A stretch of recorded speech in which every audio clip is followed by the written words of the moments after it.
الشيطان الرجيم بسم الله الرحمن الرحيم الحمد لله الذي لا يبلغ مدحته القائلون ولا يحصي نعمه العادون ولا يؤدي حقه المجتهدون الذي لا يدركه بعد الهمم ولا يناله غوث الفتن الذي ليس لصفته حد محدود ولا نعت موجود ولا وقت معدود ولا أجل ممدود فطر الخلائق بقدرته ونشر الرياح برحمته وابتدى بالصخور ميدان أرضه والصلاة والسلام والتحية والإكرام على سيد أصل ما في الوجود سر الله في كل موجود نقطة دائرة الوجود صاحب لواء الحمد والمقام المحمود مولى ومولى الثقلين جد الحسن والحسين بالقاسم محمد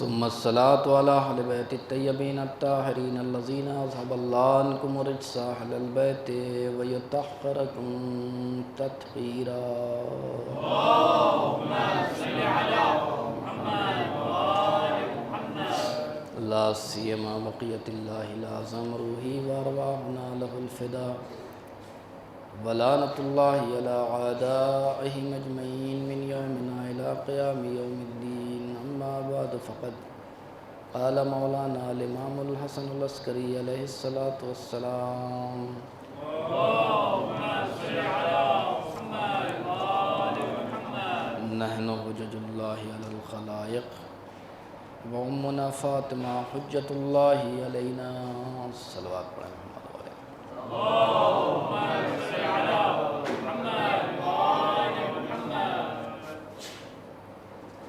عزیزان محترم، چونکہ روز شہادت ہے، سب سے پہلے آپ کی خدمت میں اور خصوصی طور پہ امام زمانہ کی خدمت میں تعزیت اور تسلیت پیش کرتے ہیں۔ چونکہ آخری مجلس ہے اور بہت زیادہ وقت کی بھی گنجائش نہیں ہے، لہٰذا جو سلسلہ گفتگو تقریباً 5-6 دنوں سے چل رہا تھا تعلیمات فاطمی کے حوالے سے، فاطمۃ الزہرا کے اس بیان کی روشنی میں کہ جہاں صدیقہ طاہرہ نے فرمایا تمہاری اس دنیا سے مجھے 3 چیزیں پسند ہیں، ایک تلاوت کتاب اللہ، والنظر فی وجہ رسول اللہ، رسول کے چہرے کو دیکھنا، اور والانفاق فی سبیل اللہ۔ در حقیقت ظاہر معنی تو یہی ہے کہ تلاوت قرآن، رسول کے چہرے کو دیکھنا اور راہ خدا میں صرف کرنا، لیکن حقیقی معنی، باطنی معنی یہ ہے کہ تلاوت قرآن یعنی انسان کا، یہ صدیقہ طاہرہ کا اس جملے سے اپنے شیعوں کے لیے ایک درس ہے، ایک پیغام ہے، ایک میسج ہے کہ اگر تم ہمارے چاہنے والے ہو تو تمہارا رابطہ جو ہے خدا سے ٹوٹنا نہیں چاہیے۔ اگر تم ہمارے ماننے والے ہو تو تمہارا رابطہ ولی خدا سے ٹوٹنا نہیں چاہیے۔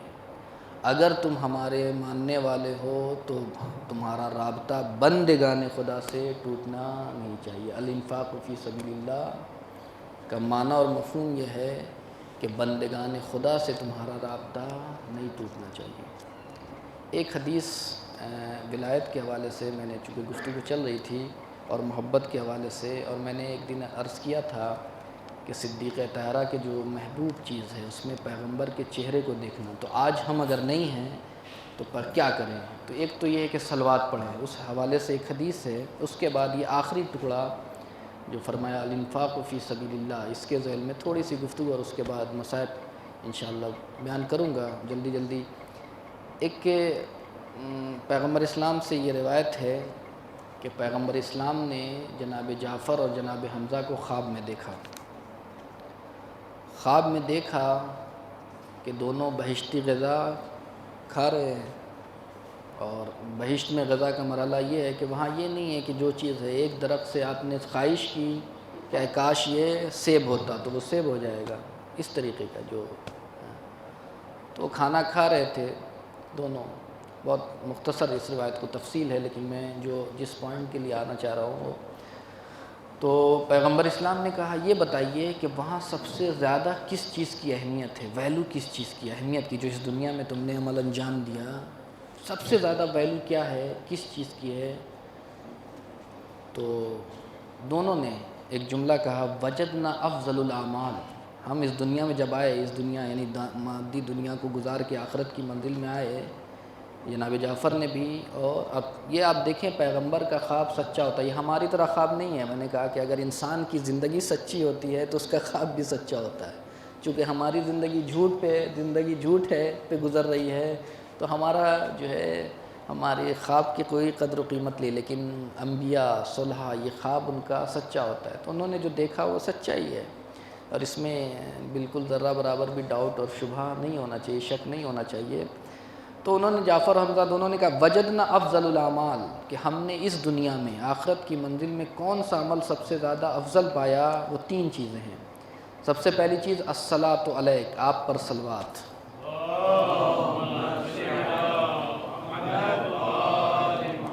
آپ پر صلوات. اور اس کے بعد وسقی الماء، پانی پلانا کسی پیاسے کو. اسی لیے ہے ظاہراً 6 امام یا 5ویں امام سے ہے کہ امام صادق علیہ السلام اپنی ماں سے پانی مانگ کے پیتے تھے، اپنی ماں سے. تو پوچھا کہ آپ اپنی ماں کو اتنا زحمت کیوں دیتے ہیں؟ کسی خادم سے، کسی نوکر سے، کسی غلام سے پانی مانگ لیجئے، آپ اتنی زحمت کیوں کرتے ہیں؟ تو امام نے کہا کہ چونکہ پانی پلانے میں اتنا ثواب ہے کہ میرا دل نہیں کرتا کہ یہ ثواب میری ماں کے علاوہ کسی اور کو جائے. سمجھیں؟ سقی الماء. دوسری چیز کہ پانی پلانا. وحب علی ابن ابی طالب، اور علی ابن یعنی ولایت اور امامت. یہ در حقیقت اگر دیکھا جائے تو ہر چیز، یہ جو صدیقہ طاہرہ نے کہا کہ ولی خدا سے رابطہ محکم ہونا چاہیے، سب چیز اس میں آ گئی ہے. لہٰذا انسان کی ذمہ داری ہے کہ اس کا رابطہ یعنی تلاوت کتاب، خدا سے رابطہ نہیں ٹوٹنا چاہیے. اگر یہ کب ہوگا؟ کہ جب ہم صدیقہ طاہرہ کے اس قول پر عمل کریں کہ ہمیں اس دنیا میں کون سی چیز سب سے زیادہ خوشی دیتی ہو، وہ کہ خدا سے ہمارا رابطہ محکم رہے. اس کے بعد بس میں جلدی دوسری چیز ولی خدا کی رضایت ہمارے لیے اہم ہو. تیسری چیز الانفاق فی سبیل اللہ، جو آج موضوع بیان کرنا ہے مختصر جملوں میں، کہ انفاق فی سبیل اللہ صرف نماز، روزہ، حج، زکوٰۃ، مسجدوں میں ذکر کرنا یہ کافی نہیں ہے. بہت سے لوگ دھوکہ کھا جاتے ہیں، یہ کافی نہیں ہے، بلکہ یہ جو عبادتیں آپ کر رہے ہیں اس کی جھلک آپ کی شخصیت پر پڑنا چاہیے، اس کا اثر معاشرے کو ہونا چاہیے. یہ انفاق کیا ہے کہ ہمارے وجود سے معاشرے کو فائدہ پہنچنا چاہیے. اگر فائدہ نہیں پہنچ رہا ہے تو اس کا مطلب ہے کہ نہ روزے نے آپ کے اوپر اثر ڈالا، نہ نماز نے اثر ڈالا، نہ عبادتوں نے اثر ڈالا. اگر آپ کی زندگی میں معاشرے کے لیے آپ نے کچھ نہیں دیا تو اس کا مطلب ہے کہ آپ کی نماز نے جو اثر ہونا چاہیے وہ نہیں ڈالا. آپ معاشرے کے لیے آپ کا اثر ہے، یعنی اتنا اثر ہو کہ اگر آپ اس دنیا سے چلے جائیں تو لوگ کہیں کہ ہم آج بہت سی چیزوں سے محروم رہ گئے. جو امیر المومنین نے نہج البلاغہ میں کہا کہ اس طریقے سے زندگی گزارو کہ اگر تم مر جاؤ تو لوگ تم پر گریہ کریں کہ بہت سی چیزوں سے ہم محروم ہو گئے، یہ ایسا تھا، یہ ایسا کار خیر کرنے والا تھا، یہ ایسا تھا. اور زندہ رہو تو لوگ تم سے ملنے کے مشتاق رہیں، دل کرے کہ آئے کاش وہ محفل جما دیتا تھا. اس طریقے سے یعنی کیا مطلب، ہمارے اندر ایسا نہیں کہ کہتے ہیں ہمارے یہاں کہ خود اپنے لیے جیا تو کیا جیا. ہنر تو یہ ہے کہ انسان معاشرے کے لیے جیے، دوسروں کے لیے جیے. یہ ہنر ہے، یہ آسان نہیں ہے، یہ بھی ریاضت ہے. والانفاق فی سبیل اللہ، یعنی اگر آپ کے پاس علم ہے تو علم کی کیا زکوٰۃ ہے؟ زکوٰۃ العلم النشر، اس کو نشر کرنا ہے. آپ کے پاس مال ہے تو فقراء کو تقسیم کرنا ہے. ایسا نہیں ہے کہ خدا نے کہا کہ یہ کام آپ کو اللہ نے سپرد کیا، یہ امانت دی ہے. اگر اللہ نے فضل سے آپ کو دولت دی ہے، علم دیا ہے تو یوں ہی نہیں دیا ہے. یہ امتحان ہے. میں نے عرض کیا تھا کہ یہ امتحان ہے کہ ہم شکران نعمت کرتے ہیں یا کفران نعمت کرتے ہیں قرآن مجید کی آیت کی روشنی میں. تو یہ کیا ہے، اگر آپ کو عزت دی ہے معاشرے میں اللہ نے تو اس عزت کو آپ استعمال کر رہے ہیں کہ نہیں لوگوں کے لیے، یہ اہم ہے. ایک واقعہ میں سنانا چاہتا ہوں.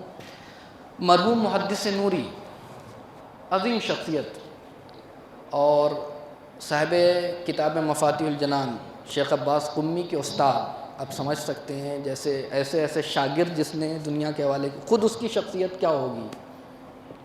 اور دونوں کی قبر، استاد اور شاگرد دونوں کی قبر نجف اشرف میں امیر المومنین کے روضہ مبارک میں ایک حجرہ، بہت سے حجروں میں علماء کی قبریں ہیں، تو اس میں ایک ہی حجرے میں شیخ عباس قمی کی بھی قبر ہے اور ان کے استاد محدث نوری کی بھی قبر ہے.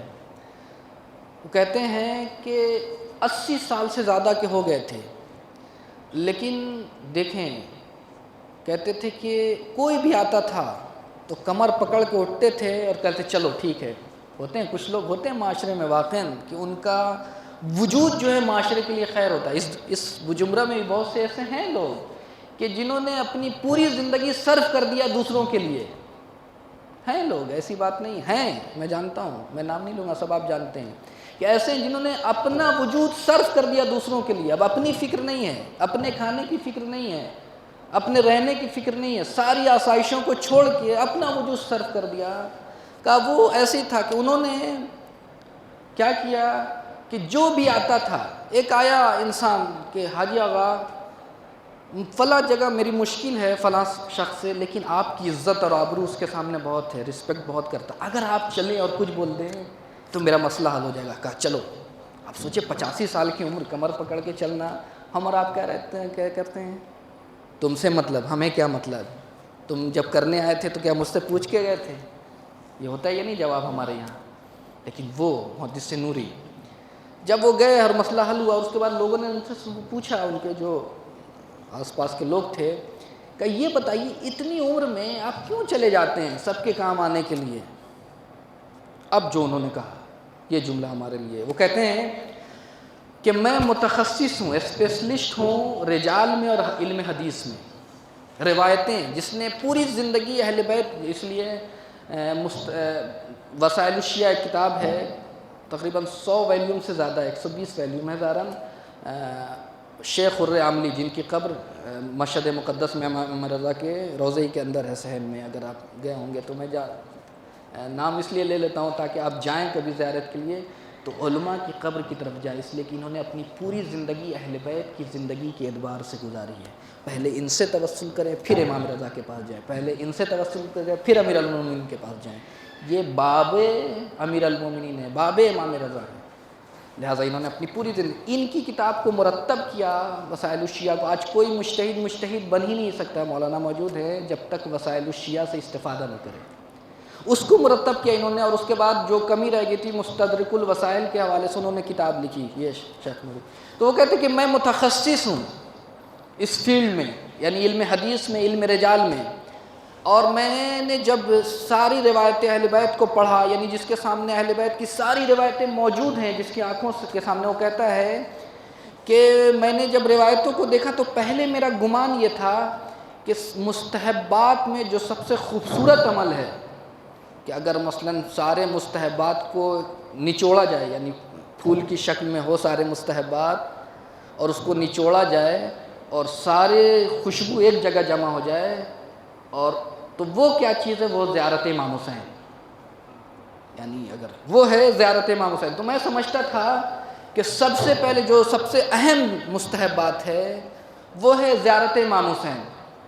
کہ چونکہ روایتیں ایسی روایتیں کہ انسان واقعاً، لیکن اس کے بعد میں نے جب روایت پہ دیکھا، نظر پڑی، تو میرا نظریہ چینج ہوا کہ اس سے بڑھ کے بھی ایک عمل ہے، یعنی زیارت امام حسین سے بھی وہ کیا ہے، وہ لوگوں کے کام آنا، لوگوں کی مشکلوں کو حل کرنا، لوگوں کی گرفتار. ہم سمجھتے ہیں کہ کربلا صرف عراق میں نہیں، کہتے ہیں وہ محدث نوری کہتے ہیں کہ نہیں، تمہاری مسجد کے باہر بھی کربلا موجود ہے، لوگ موجود ہیں اگر تم سے مطالبہ، تمہارے امام بارگاہ کے باہر بھی کربلا موجود ہے اگر تم دل کی آنکھوں سے دیکھو. یہ ہے الانفاق فی سبیل اللہ۔ انفاق انسان کب نہیں کرتا، کب انسان انفاق کرنے میں مشکل ہوتی ہے اس کو؟ اس وقت کہ جب وہ سمجھتا ہے کہ یہ میری ملکیت ہے۔ انفاق کرنے میں، خرچ کرنے میں، چاہے مال ہو، چاہے دولت ہو، چاہے عزت ہو، میں نے کمایا ہے، یہی تو ہوتا ہے، میں نے یہ کیا، میں نے اتنا بڑا اسٹیبلش کیا ہے، میں کیوں دوں، ان کو دینے کے لیے میں نے اتنی محنت کی ہے، یہی تو ہوتا ہے اس کے پیچھے۔ انفاق نہیں کرنے کے پیچھے ریزن یہی ہوتا ہے، چونکہ میں داخل ہوتا ہے۔ اب ایک روایت آپ کو سناتا ہوں امیر المومنین کی، کہ امیر المومنین فرماتے ہیں اگر یہ انسان ذہن میں اس روایت کو رکھے تو اس کی زبان پہ میں کبھی آئے گا ہی نہیں۔ یہ بھی ایک مشکل ہے۔ کہتے ہیں امیر المومنین، مسکین و ابن آدم، ابن آدم بڑا بیچارہ ہے، بڑا غریب ہے، بڑی فقیر، بہت بیچارہ ہے، مجبور ہے۔ تو لوگوں نے کہا کیوں مولا آپ ایسا کیوں کہہ رہے؟ 2 جگہ یہ لفظ استعمال کیا، مسکین ابن آدم۔ اس کو بہت غرور ہے اپنے اوپر، بہت تکبر ہے، مسکین ہے، یہ بیچارہ ہے، مجبور ہے۔ تو کہا کیوں آپ نے ایسا کہا؟ اب جواب سنیں گے۔ اب جو امیر المومنین فرماتے لہو بطن، کیا بیچارگی، مسکینی کی دلیل جو امیر المومنین فرماتے ہیں کہ لہو بطن، اس کا ایک پیٹ ہے۔ سب کو بھوک لگتی ہے یا نہیں؟ ان لعنی، تو اگر اس کو بھرا تب تو ٹھیک ہے، حاجت ہوتی ہے نا، ہر 2-4 گھنٹے بعد کچھ کھانے کی حاجت ہوتی ہے۔ اگر وہ آپ نے اس حاجت کو پورا نہیں کیا تو پیٹ کہتا ہے کہ اگر تم نے میرا حاجت کو پورا نہیں کیا، یعنی کھانا نہیں دیا، غذا نہیں دیا، تو فضحتک، میں تمہیں رسوا کر دوں گا۔ پیٹ کہتا ہے، اگر ہوتا ہے یا نہیں؟ اب کھانا نہیں ملتا انسان کو 4 گھنٹہ 6 گھنٹہ، اب کیا ہوتا ہے؟ انسان ادھر مانگنے لگتا ہے، ادھر مانگنے لگتا ہے۔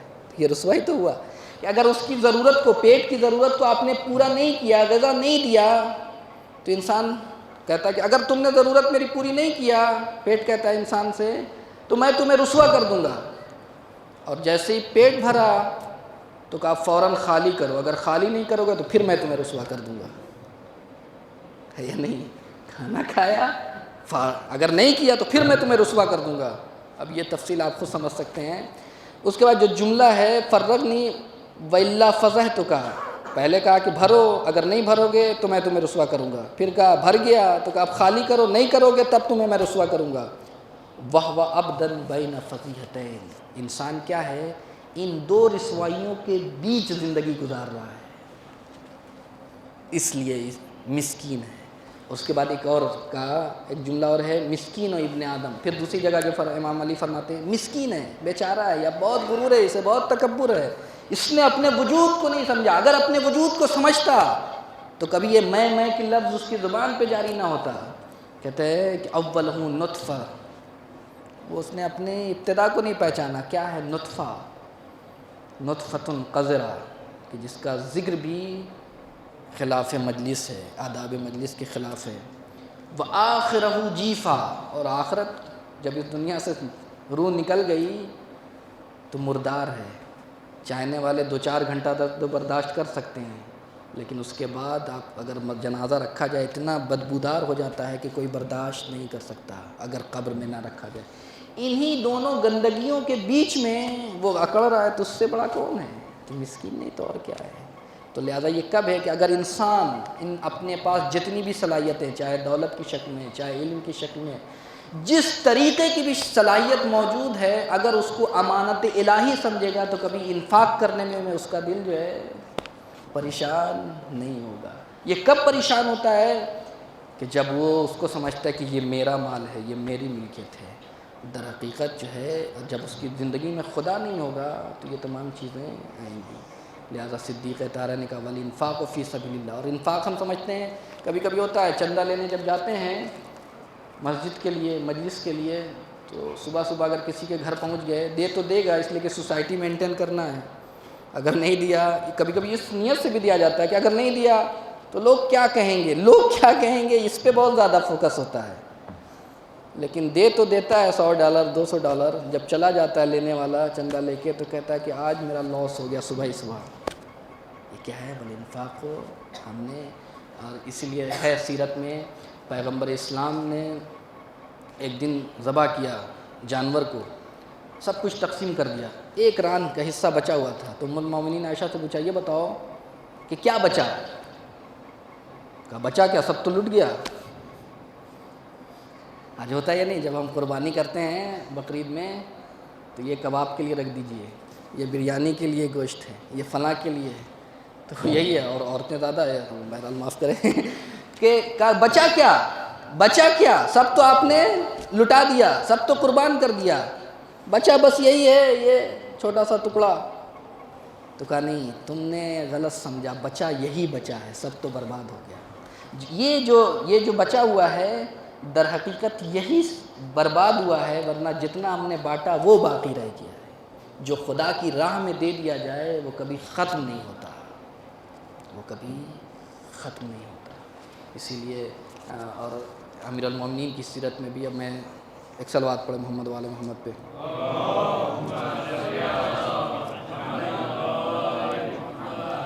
امیر المومنین کی سیرت میں موجود ہے کہ آپ دیکھیں امیر المومنین کو جگر کا کباب بہت پسند تھا، لیکن کوئی ایسا موقع نہیں تھا کہ امام حسن پیش کر سکیں۔ 1 سال کے بعد بڑی منت و سماجت کیا اور انتظام کیا کہ بابا کو خواہش بہت پسند ہے، جگر کا کباب دیا جائے، ذبح کیا گیا اور اس کو بچا کے رکھا امیر المومنین 1 سال کے بعد۔ ہمیشہ انکار، جبکہ بہت زیادہ پسند تھا۔ 1 سال کے بعد بیٹے نے فرط محبت سے جھوم کے بہت انتظام کیا، ہوتا ہے ہر بچے کی خواہش ہوتی ہے اپنے باپ کو جو ہے لائے، تو کہا کہ جگر کا کباب رکھا، کہا بابا، جیسے ہی رکھا فوراً فقیر آیا۔ اب سوچی 1 سال کے بعد امام حسن کامیاب ہوئے، امام علی کو راضی کیا کہ ہم آپ کی خدمت میں، جو علی کی پسندیدہ غذا ہے، اور فقیر آ جاتا ہے۔ تو کہا دوسری چیز نہیں، یہ کباب دے دیا۔ پوچھا لوگوں نے، مولا آپ دوسری چیز بھی تو دے سکتے تھے۔ تو یہ قرآن کی آیت کا لن تنالوا البر حتی تنفقوا مما تحبون۔ ہنر یہ نہیں ہے، آج ہمارے یہ کیا ہوتا ہے، جو بچی کھچی جو برباد چیزیں لگتی ہیں اسے دے دیا جائے فقیر کو، اسے دے دیا جائے نوکر کو، یہ ہوتا ہے یا نہیں؟ ہنر یہ ہے کہ جس کو پسند کرو اس میں سے اگر دو تو یہ ہنر ہے، یہ انصاف ہے۔ وہ تو آپ کا یوز لیس ہے، وہ تو برباد ہے، اس کو تو کوئی کھانے والا نہیں ہے، چلو بھائی اس کو دے دیا جائے۔ اگر ہم نے ائمہ تحریم کی زندگی سے، بس آخری وقت، چونکہ صدیقہ طاہرہ نے کہا وَالْإِنْفَاقُ فِي سَبِيلِ اللَّهِ، مجھے یہ دنیا صرف اس لیے پسند ہے کہ میں اللہ کی راہ میں خرچ کر سکوں۔ آپ سوچیں ایک دلہن کے لیے اس کا لباس کتنا قیمتی ہوتا ہے، کتنا، اس کو کتنا سنوار کے آخر عمر تک وہ نسلاً بعد نسلیں جاتا ہے لباس، اور عورتوں کو ویسے بھی بہت محبت ہوتی ہے لباس سے، زیور سے، ہوتی ہے یا نہیں؟ اور دیکھیں ہمیں جب صدیقہ طاہرہ کی شادی ہو رہی تھی تو پیغمبر اسلام چونکہ ماں نہیں تھی، دونوں فرائض انجام دے رہے تھے، ماں کا بھی اور باپ کا بھی، بہت محبت کرتے تھے، سب جانتے ہیں آپ۔ یہی وجہ ہے کہ خود بنفس نفیس شادی میں کھڑے ہوئے، مہمان کو بھی دیکھ رہے ہیں، کھانا بھی کھلا رہے ہیں، سب کچھ کر رہے ہیں۔ اور کہیں تاریخ میں آپ نے نہیں دیکھا کہ کوئی باپ اپنی بیٹی کو رخصت کرنے اس کے گھر تک جاتا ہو، لیکن صدیقہ طاہرہ کو پیغمبر اسلام نے رخصت کر کے علی کے گھر تک پہنچایا ہے۔ اور اس کے بعد کوئی باپ صبح فوراً نہیں پہنچتا، اور فوراً پہنچے اور اس کے بعد دودھ کا کاسے جام دودھ تھا اس میں لیا اور بیٹی کو دیا، آدھا دودھ بیٹی کو پلایا، آدھا دودھ امام علی کو پلایا، اور اس کے بعد ایک جملہ کہا وَاشْرُبِي فِدَاكَ أَبُوهَا، اے میری بیٹی اس دودھ کو پیو، تمہارا باپ تم پر فدا ہو۔ یہ جملے ہیں۔ اس کے بعد جو منظر دیکھا صدیقہ طاہرہ کا، دیکھیں پورے اہل بیت کی تاریخ ایسی ہے، ثقافت ہے، کلچر ہے ایسے ہی، کہ جس لباس میں ہم نے رخصت کیا تھا وہ ہے ہی نہیں ہے بدن پہ، پرانا لباس پہنے ہوئی ہے۔ آپ سوچیں ایک دلہن کو کتنی محبت ہوتی ہے اپنے لباس سے، وہ بھی وہ جو دلہن کا لباس ہوتا ہے اس کو کتنا سنوار کے رکھا جاتا ہے کہ یہ یادگار ہے، ہوتا ہے یا نہیں؟ یہ ہماری شادی کی یادگار ہے۔ انسان یعنی اس میں ایموشن بھی شامل ہے، جذبات بھی شامل ہیں۔ تو کہا کہ کیا کیا تم نے؟ کہا بابا ایک ضرورت مند آئی تھی اور میں نے اسے اپنا لباس، کہا تم پرانا لباس بھی دے سکتی تھی، پیغمبر جیسی شخصیت کہہ رہے ہیں کہ تم پرانا لباس بھی دے دیتی تو کوئی مسئلہ نہیں تھا، یہ تم نے وہ کیوں دے دیا؟ کہا بابا یہ تو میں نے آپ ہی سے سیکھا ہے، جیسا باپ ویسی بیٹی، یہ تو میں نے آپ سے سیکھا ہے کہ آپ جب مسجد میں جا رہے تھے آپ کے لباس تھا جسم پہ، جیسی سائل نے آواز دی اپنا نیا لباس آپ نے دیا، اور اس کے بعد کہا لن تنالوا البر حتی تنفقوا مما تحبون۔ ہنر یہ ہے کہ انسان اس چیز سے خرچ کرے کہ جس کو وہ پسند کرتا ہے، دوست رکھتا ہے، یہ ہے ایک الہی زندگی۔ لہٰذا صدیقہ طاہرہ کا، بس میں گفتگو تمام کروں، صدیقہ طاہرہ کا ہمارے لیے پیغام ہے کہ جیو تو ایسی زندگی جیو جیسا خدا چاہتا ہے، جیو تو ایسی زندگی جیو جیسا ولی خدا چاہتے ہیں، اور تمہارا اثر، تمہارے وجود کا اثر معاشرے پر، سوسائٹی پر، کمیونٹی پر پڑے، ایسا نہ ہو کہ لوگ چہرہ دیکھ کے بھاگ جائیں کہ یہ کیسا انسان آیا ہے، نہیں، مرنے کے بعد بھی لوگ برسہ برس تمہیں یاد رکھیں۔ ہر انسان چاہتا ہے کہ ہم ہمیشہ زندہ رہیں۔ اگر زندگی چاہتے ہو تو معاشرے میں اپنے وجود سے لوگوں کو فائدہ پہنچاؤ۔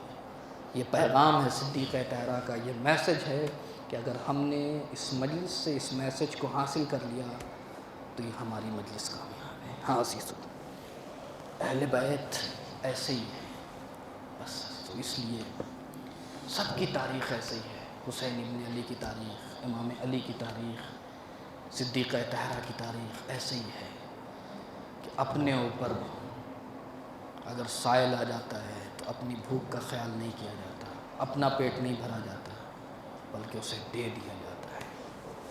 اور کیا کیا دیا امت مسلمہ کو زہرا نے اور علی نے، اپنی ٹوٹی ہوئی پسلی دے دی، اپنا وجود دے دیا ہم تک پیغام الہی کو پہنچانے کے لیے، ساری قربانیاں برداشت کی کہ انسان عام حالات میں، اور آج کا دن ایسا ہے، آج کے دن مصائب بیان نہ ہوں تو کب ہوں گا؟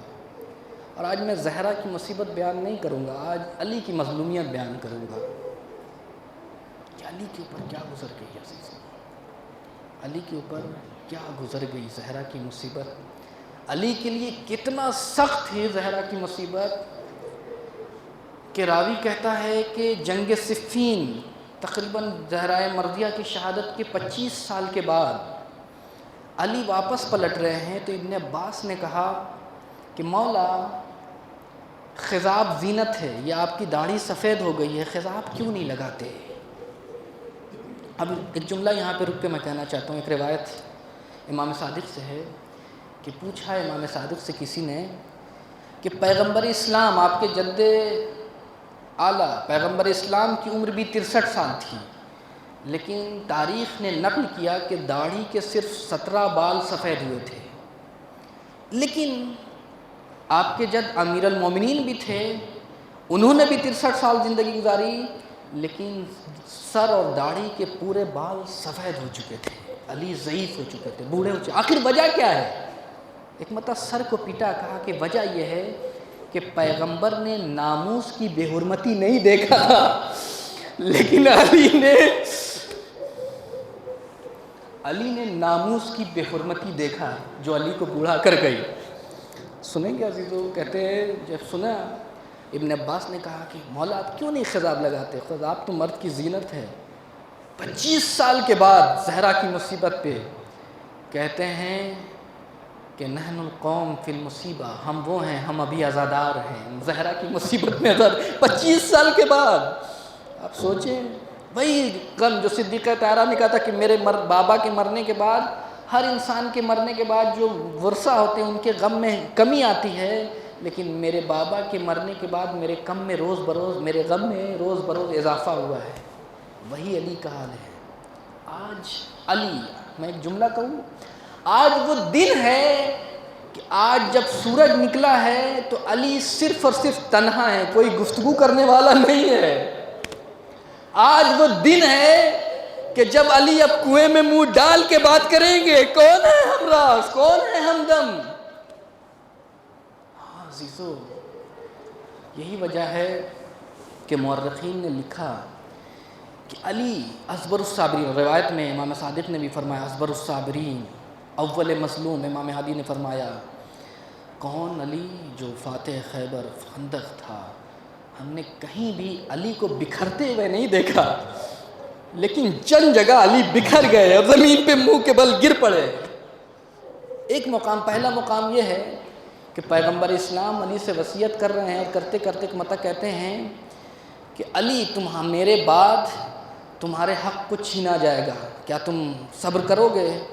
کہا اگر اللہ کی رضا ہے تو ہم صبر کریں گے، علی کی زندگی مرضی الہی کے ساتھ صبر کریں گے، یہ مشکل ہوگی، یہ مشکل، ہاں یا رسول اللہ ہم سب صبر کریں گے۔ لیکن تاریخ کہتی کہ ایک جملہ کہتے ہیں کہ وَانْتَحَقَتْ حُرْمَتُهُ، تمہاری حرمت پامال کی جائے گی، زہرا کو مارا جائے گا، اور تم دیکھ رہے ہوگے یہ اللہ کی رضا کی خاطر تم صبر کر پاؤ گے؟ تو اب تاریخ کہتی ہے کہ ابھی تک تو علی کہہ رہے تھے کہ ہاں میں صبر کروں گا۔ تاریخ نے لکھا یہ پہلا مرحلہ تھا کہ علی فوقع علی علی وجہ، علی منہ کے بل زمین پر گر پڑے، علی ٹوٹ گئے، یہ پہلا مرحلہ تھا۔ اس کے بعد دوسرا مرحلہ سنیں گے جو کل میں نے بیان کیا کہ چھوٹے چھوٹے بچے جب مسجد میں آئے ماتت ابنا، ماں چلی گئی، تو تاریخ نے پھر لکھا کہ فوقع علی علی وجہ، علی منہ کے بل زمین پر گر پڑے۔ اس کے بعد تیسرا مرحلہ جب جنازے کو لے کے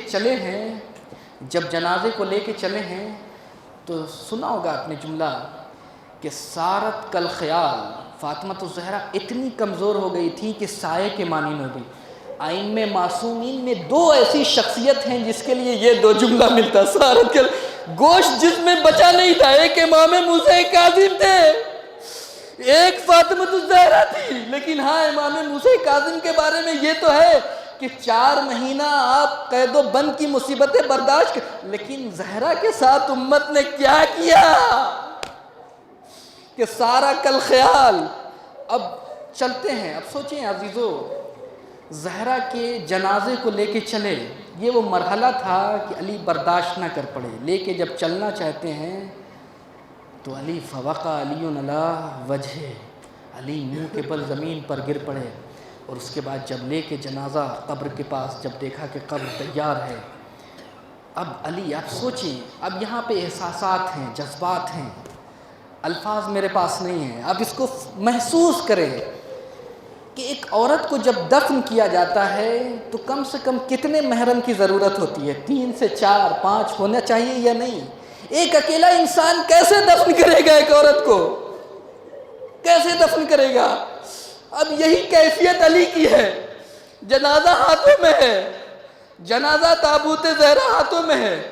اب میں نہیں جانتا کس سے کہیں علی، 8 برس کے حسن سے کہیں، 7 برس کے حسین سے کہیں، کس سے کہیں علی؟ کس سے کہیں؟ کس سے کہیں؟ ہاں عزیزو، اس مشکل کو حل کیا ہے پیغمبر نے۔ تاریخ کہتی ہے کہ 2 ہاتھ قبر سے بلند ہوئے، لاؤ میری امانت لاؤ۔ ہم نے 2 جگہ دیکھا ہے تاریخ میں جہاں ایک باپ نے امانت لی ہے، ایک مدینہ میں قبرستان بقیع میں ایک باپ اپنی امانت لے رہا ہے، ایک شام کے اندھیرے میں۔ ہاں لیکن فرق ہے عزیزوں، میں کہوں گا مولا یہ مصیبت سخت ہے، زہرا کو دفن کرنا سخت ہے، لیکن ہاں آپ کے ہاتھوں میں ہتکڑی تو نہیں ہے، پیروں میں بیڑی تو نہیں ہے، گلے میں خاردار تو نہیں، ارے جو سید سجاد نے اجرکم اللہ قبر میں دفن کیا۔ ہاں عزیزو، بس جملے سن لیں عزیزو، اور آپ مجلس تمام، اگر شہادت کا دن نہ ہوتا تو میں نہیں پڑھتا، بس دفن کیا۔ اور اس کے بعد کہتے ہیں کہ جب مٹی کو برابر کیا تو کہتے حاج بہ الحزن۔